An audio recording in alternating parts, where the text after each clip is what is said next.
Mike Sullivan. I'm a former IRS agent and teaching instructor. I worked at IRS over a decade. This is the third time I've started this damn video, YouTube, and my stream was so bad I had to start it over. Anyway, I worked at IRS over a decade. I've worked 10,000 cases. I'm a national expert in IRS resolution matters, and my YouTubes are short, they're sweet, to the point. Most of them are not even over 4 or 5 minutes. So let's get to the point today.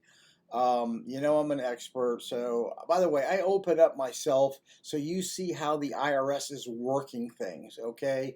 The difference between me and other people being an agent, I'm really telling you what you really need to know. So, what happens if you have got an audit letter and you know this audit is going to go bad? You just know it's going to go bad. You know you don't have the records. You know you're going to have an issue with this. What do? Don't represent yourself. Do not represent yourself. I get off the phone with so many people, and they know they were going to the slaughterhouse, and they're in the middle of the audit, and they call me, and they just I just can't believe people get into audits when they're going to the slaughter. Because let me tell you what happens. If IRS is auditing a year and they see you don't have your records, you know what they're going to do? They're going to expand the audit to 3 or 4 years, and they're going to hit you with a whole bunch of other penalties that you weren't expecting. If you have an audit coming up or you got an audit letter, you may have unreported income, you have business expenses you shouldn't have taken. Do not represent yourself. Find somebody.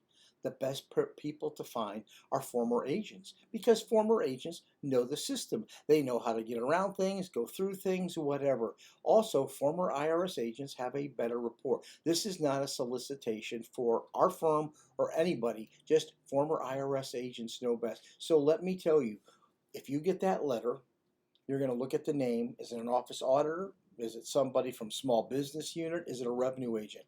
When you think that's going south, stop. Stop and at least get the advice of somebody. How do you know that somebody's good? You should go ahead and take the audit request letter and send it to someone. For instance, if you were to send it to us, I'll tell you why you were audited. Obviously, the things there, but sometimes there's something within that letter that we can tell you why you were audited. What a professional can do is usually limit the scope of the audit and try to close the audit out as fast as they can. What you don't want to do more than anything is having IRS expand the audit.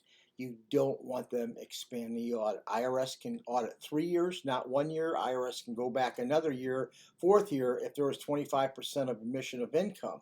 You do not want that to happen. By the way, if you got a small little case and there's only one thing, do your own representation. But if it's a larger case, do not screw with it, because we'll nail you. So this isn't a scare thing. I'm just telling you good common sense. At least get an opinion from somebody about what to expect from the audit and the records you have to have. And by the way, if you go to a former agent, they're going to be able to tell you all the questions that IRS is going to ask you, and they're going to be able to tell you all the places that IRS is going to look. So it's up to you. By the way, if any of this was valuable, please give me a subscription. Evidently, YouTube thinks if I get a subscription, that's great.